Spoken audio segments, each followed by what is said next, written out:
दोस्तों, क्या आपके साथ कभी ऐसा हुआ है कि आपको कहीं जाना हो, उससे पहले आपको घर का सारा काम करके जाना होता है? मेरे साथ तो हमेशा ही ऐसा होता है। मेरी मम्मी मेरे से घर का पूरा काम कराती है कहीं जाने से भी पहले। तो जी हाँ, करते हैं आज का मिनी व्लॉग शुरू। मुझे जाना था पौड़ी और मैंने कर लिया था पूरे घर की सफाई। फिर कुछ कपड़े थे तो मैंने सोचा इनको भिगोने के लिए डाल देती हूँ और इतने सारे कपड़ों को देखकर मेरी हालत ही ख़राब हो गई। फिर मैं चली कपड़े भिगोने के लिए तो मैंने एक टब में पानी डाला और फिर मैंने इसमें मिलाया सर्फ़ एक्सेल। तो फिर मैंने ना इसको अच्छे से पानी में घोला और उसके बाद मैंने इसमें धीरे-धीरे करके सारे कपड़े भिगो दिए। इतने सारे कपड़े हो रखे थे कि क्या ही बताएँ। जब मैं कपड़े भिगो रही थी, वीडियो बना रही थी, तो अब मैं बताती हूँ उस टाइम मेरी मम्मी को इतना ज़्यादा गुस्सा आ रखा था। तो आप देख ही सकते हैं मेरी मम्मी के रिएक्शन कैसे हैं। तो फिर इसके बाद मैं चली तैयार होने के लिए। तो आज मैंने ये वाला कुर्ता निकाला है पहनने के लिए। तो मैं ये कुर्ता पहनती हूँ और यहाँ पे मैं हो गई रेडी। आज मैंने पहना था कुर्ता और ये ब्लैक कलर की कोटी।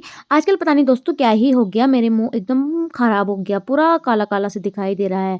फिर मैंने उठाया अपना बैग और मैं निकल पड़ी पौड़ी की तरफ। बट आज खुशी थी इस बात की कि मौसम एकदम पूरा साफ़ था। तो यहाँ पे मैं चल पड़ी थी पौड़ी की तरफ और साथ में मैं लेके जा रही थी पापा जी के लिए नाश्ता दुकान में देने के लिए। फिर मेरे को एक भैया मिले और मैं इनके साथ निकल पड़ी पौड़ी की तरफ।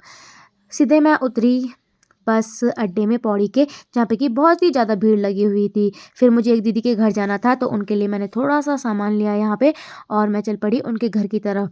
बट जब मैं उनके घर में जा रही थी, इतनी चढ़ाई थी कि मेरी हालत ही ख़राब हो गई।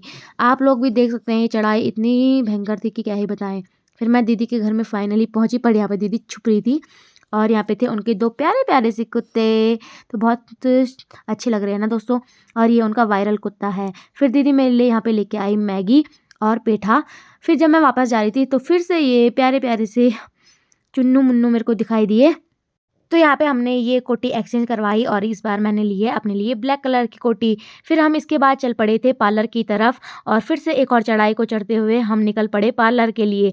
तो जब जैसे ही हम पार्लर में पहुँचे तो यहाँ पे मुझे एक शीशा दिखाई दिया। तो मैंने सोचा क्यों ना यहाँ पे एक अच्छी-सी फ़ोटो ली जाए अपनी। तो फाइनली इतनी भीड़ के बाद आने वाला था मेरा नंबर। तो अब मैं भी चल पड़ी थी हेयर कट करवाने के लिए, जो कि मेरे बाल बहुत ही ज़्यादा ख़राब हो रखे थे।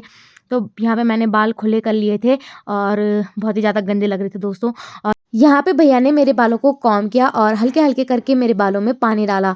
इस बार बाल कटाने का रीज़न ये है कि मेरे बाल ना बहुत ही ज़्यादा ख़राब हो गए हैं। नीचे से पूरे 2 मोहे से हो गए थे, इसलिए मैंने सोचा इस बार बाल कटवा ही देती हूँ। तो भैया ने मेरे हेयर पार्टिशन किया और उसके बाद मेरी कटिंग करनी शुरू कर दी। मैं हमेशा बालों को केवल बराबर ही कराती हूँ, बट इस टाइम मैंने सोचा क्यों ना थोड़ी-सी हल्की-सी कटिंग आगे से करवाई जाए। तो यहाँ पे मैंने हल्के-हल्के बाल आगे से भी कटवा दिए। तो अभी मैं दिखाती हूँ कि कैसे हैं मेरे बाल। तो यहाँ पे फिर भैया ने इस पता नहीं कौन-सा तो हेयर पता नहीं क्या बोलते हैं दोस्तों इसको, मुझे तो नहीं पता। फिर कुछ इस प्रकार से लग रहे थे मेरे बाल। तो फिर इसके बाद मैं चली दीदी को पैसे देने के लिए और यहाँ पे मैंने पार्लर वाली दीदी को दिए पैसे। तो बाय-बाय दोस्तों।